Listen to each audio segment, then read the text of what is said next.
કેશોદ રણછોડરાય મંદિર અને અન્ય સંસ્થાઓ દ્વારા આગામી 26 ઓગસ્ટ 2024ના રોજ આવતી જન્માષ્ટમી પર આપણા શહેરની શોભાયાત્રા અને મટકી ફોડ કાર્યક્રમ અતિ ભવ્ય રીતે થાય તેના આયોજન માટે કેશોદ શહેરની સામાજિક તેમજ ધાર્મિક સંસ્થાઓ, પોલીસ વિભાગના પ્રતિનિધિ, કેશોદના આગેવાનોની મીટિંગ રણછોડરાયજી મંદિરે મળી હતી।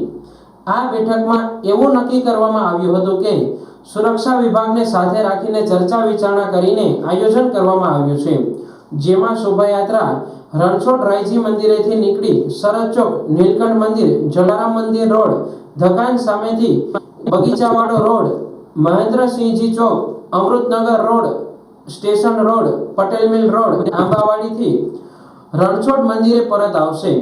આ શોભાયાત્રા દરમિયાન 8 સ્થળોએ મટકી ફોડ રાખવામાં આવશે। ગોવાળિયાઓ માટે ડ્રેસ કોડ પણ રાખવામાં આવ્યો છે। ગામના મુખ્ય માર્ગો પર બેનર, ઠંડા પીણા, ફરાળ વગેરે સ્ટોલ રાખવામાં આવશે। જય રણછોડ। આજે આપણા સૌ હિન્દુઓનું મહાપર્વ એટલે કૃષ્ણ જન્મ ઉત્સવ વર્ષોથી રણછોડરાય મંદિરના નેજા તળે આપણે કેશોદમાં જન્મોત્સવનું આયોજન કરીએ છીએ અને ભવ્યાતિ ભવ્ય શોભાયાત્રા કેશોદના મુખ્ય રાજમાર્ગો પરથી પસાર થાય છે। તો આજે એ અનુસંધાને કેશોદમાં આપણે વિશેષ આયોજન કરી શકીએ, સુચારુ રૂપથી કરી શકીએ। મટકીના ગોવાળિયાઓ તૈયાર થાય, આખી સમિતિઓ જુદી જુદી બનાવી અને ખૂબ સારી રીતે ભવ્યાતિ ભવ્ય રીતે ભગવાન લલ્લાના વધામણા કરીએ, એના માટે એક મિટિંગનું આયોજન કરવામાં આવ્યું હતું।